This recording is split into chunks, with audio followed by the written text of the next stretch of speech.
You all see the title here. New York baseball has been disastrous in 2023. The Yankees and the Mets have been quite terrible for our standards. Welcome, everyone. This is Planet of NY Sports. Here we talk Yankees, Mets, Giants, Jets, and a little bit of the Knicks and Nets. As you can see, I'm not all enthusiastic. I didn't even start off with the intro, but let's just get into it. First things first. The Yankees just won. Woo-hoo. Should I be celebrating right now? No, I really don't care because earlier we got some news on Aaron Judge and how, guess what? Aaron Judge, his injury, when he crashed into the wall, the Yankee fans, we were lied to. We were lied to by Aaron Boone and co. So guess what? Aaron Judge has a torn ligament in his toe, and there is now no timetable for his return.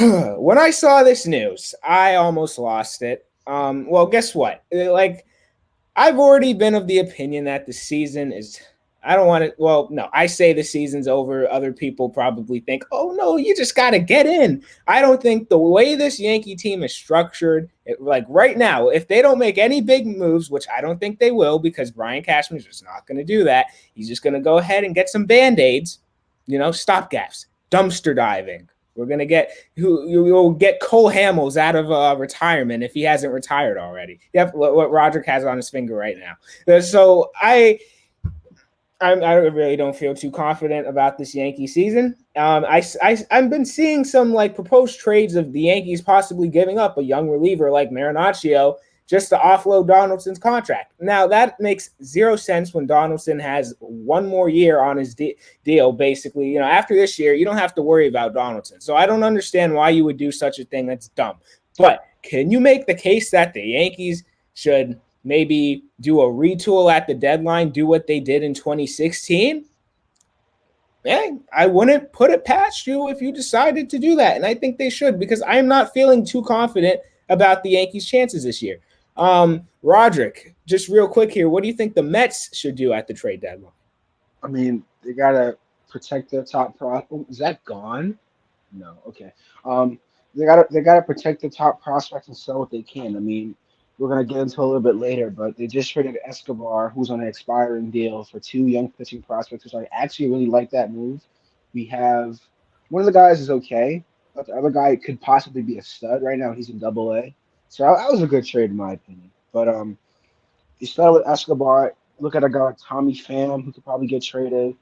Look at a guy like Mark Cannon. Some of the guys that aren't going to be here next year, most likely, and maybe try to get a return for them while you can. I don't think the Mets are going to be buying anything at the deadline. I hope not, unless they're on a hot streak or whatever. But yeah.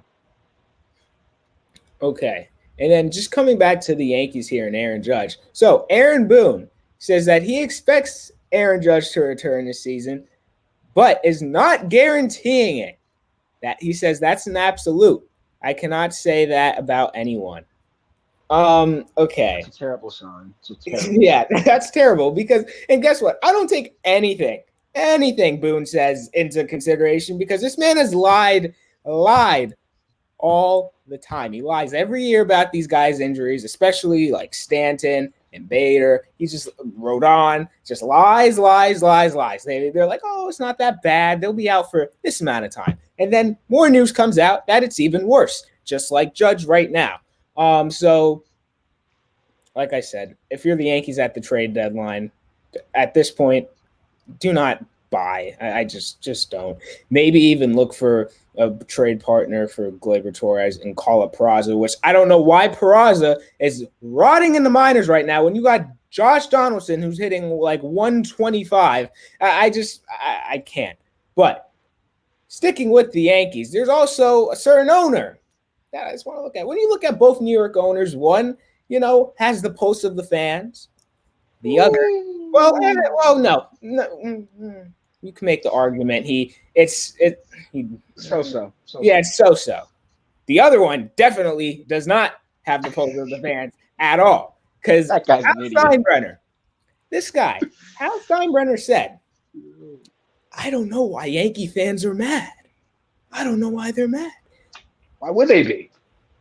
And then yesterday, too, after you pinch hit Donaldson for Billy McKinney, who, mind you, got your only run of the game today. But Mets Billy legend. McKinney, who's been playing well, you pinch hit Donaldson for him. And then when the fans boo, everyone's like, "Oh, you guys can't boo. Yankee fans need to stop booing." Are you serious? Yankee fans pay their own money for parking, the tickets itself, which is expensive. I was about to say something else. The terrible food there, and anything else. Maybe if they want to go ahead and get a jersey, get a hat, they spend their hard-earned money on this team. And then you play like that, of course I'm going to boo you. When you're making $25 million a year, $25 million a year, I don't feel bad for you. I don't. I'm not going to go sit there and be like, "Oh, at least you tried." You can't get mad at the fans for that, dude. Yeah, exactly. That's why I don't understand, when you go to a baseball game, you have the ability to cheer or boo. When you look at here, let's point to the Knicks real quick here with James Dolan. James Dolan throws young kids out just for saying sell the team. Now, I think if Yankee fans started a sell the team chant, I mean, it's not like Hal goes to the games anyway, so I don't think, that would really matter. So Hal's not there. Something. Hal's not there most of the time. Hal's on his yachts, looking at his money, blah, blah, blah. So I am really just sick of Hal Steinbrenner. He is clearly not his father. There's a reason why George did not want him to take over this team. He wanted his daughter's former son-in-law, or his daughter's husband. He wanted his daughter's husband, but they divorced now. He wanted him to take over the team, but Hal kind of won the power struggle there, and Hal's the owner. That is terrible. That's terrible because Hal is just content, and I said this in the first video of this channel. I went off on Hal, and the point still stands. The man is just content with mediocrity. And what is mediocrity in New York? It's just making the playoffs, just making it, losing to the Astros in the ALCS almost every year. That's what he's content with. Guess what? Pretty much most Yankee fans, unless you're an ass kisser, most Yankee fans are not content with that.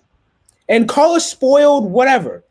But you have not gone to the World Series since 2009. The Mets have been there 2015. We know that. Yankees have not been there since 2009. You lost to the Astros in 2015. You lost to them in 2017. You lost to them in 2019. And then you got swept in 2022. Like we did a video before on, me basically getting on the Yankees, but then they decided to go win the series against the Mariners, and I was like, okay, I'm not going to post this. But I said it in that video. I said this Yankee season is over, and they're not winning the World Series. And I'm going to stick with that. This is not a World Series team. I don't know if this is a postseason team. If they don't have Judge, they are not making the postseason. I will tell you that. No matter how delusional some of these fans want to be. Oh, you just get hot. Look at everyone likes to point to the Atlanta Braves too. Oh, look at the Atlanta Braves in 2020. I don't want to hear that. The Atlanta Braves basically replaced their whole entire outfield. The Yankees are not going to do that. They're just not going to do that. The way Brian Cashman operates, they're not going to do that. So that was a pretty tame rant. It was pretty tame. I didn't scream and yell, but this season is a dud. This season is a dud. Now, Rodrick, give me the Eduardo Escobar trade, and we'll get out of here.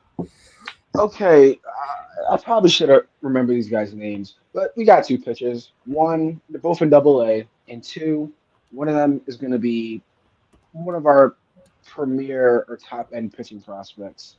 He's in Double-A right now. I forget his name. I think it's like starts with a C. Coleman Crow. Yes, that guy. Yes, thank you. He has a 1.88 ERA last I checked in Double-A. He's a young guy.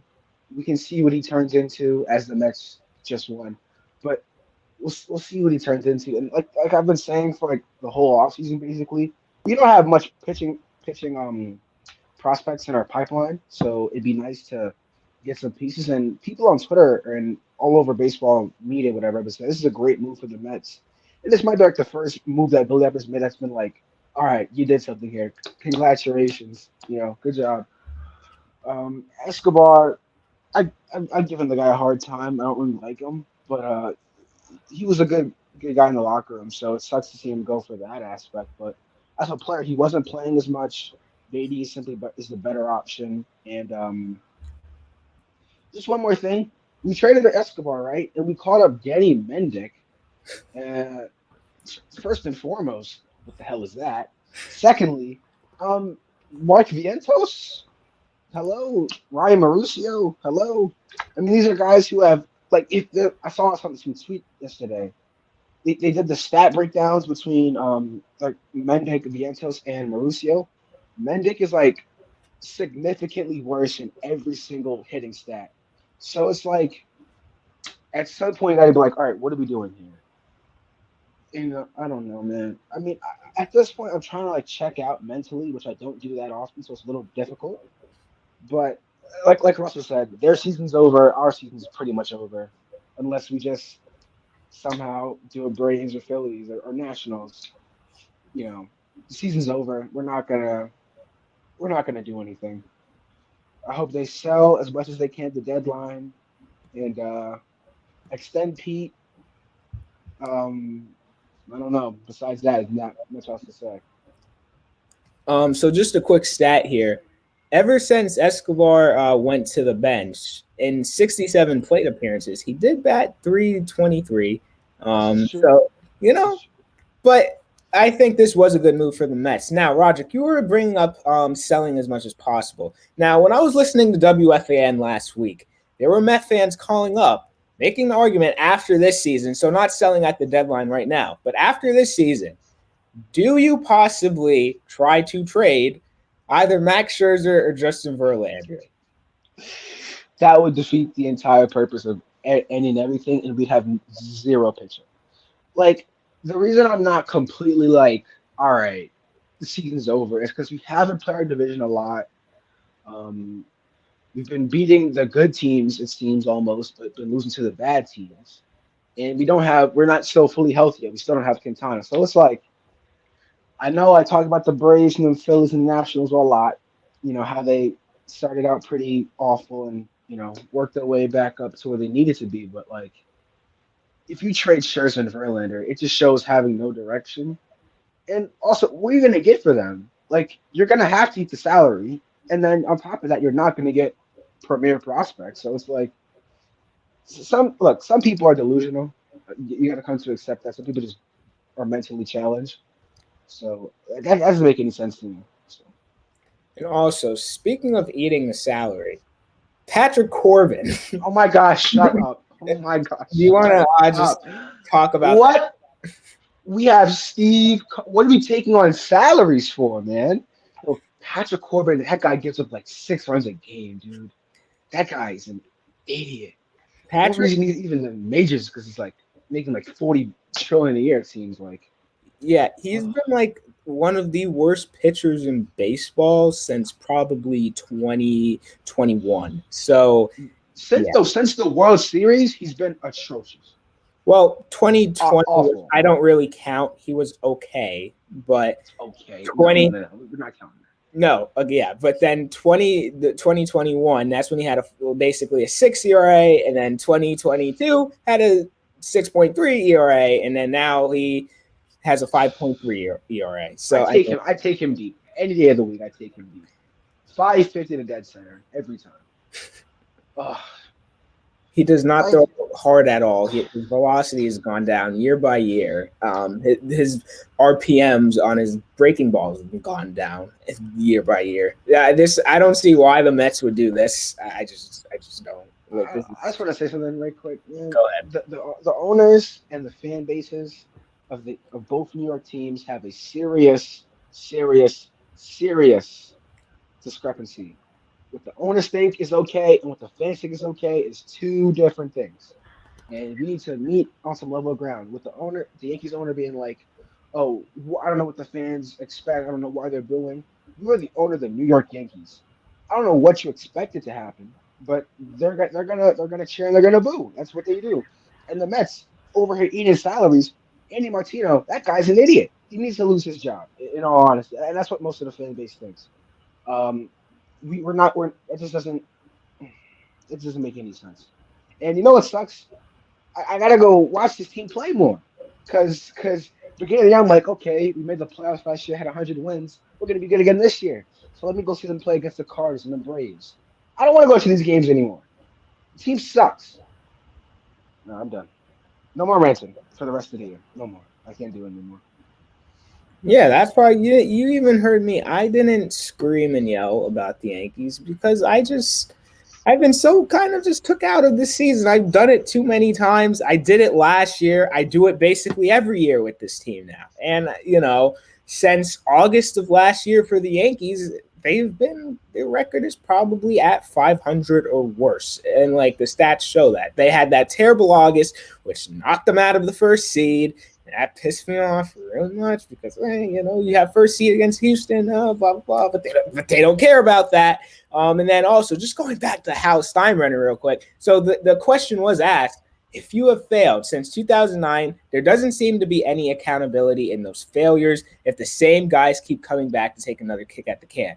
And Hal responded saying, well, I think the accountability is with the fans. I mean, if they lost confidence in us and the way we do things and what we try to do and win a championship every year, they're going to let us know in a variety of ways. So I always feel accountable. Do you always feel accountable? That pisses me off. I'm not even a Yankees fan. Yeah, It pisses me off. that Just tells me he cares about making money, and that's it. That's it. exactly. And you look at like viewership, merch sales, attendance.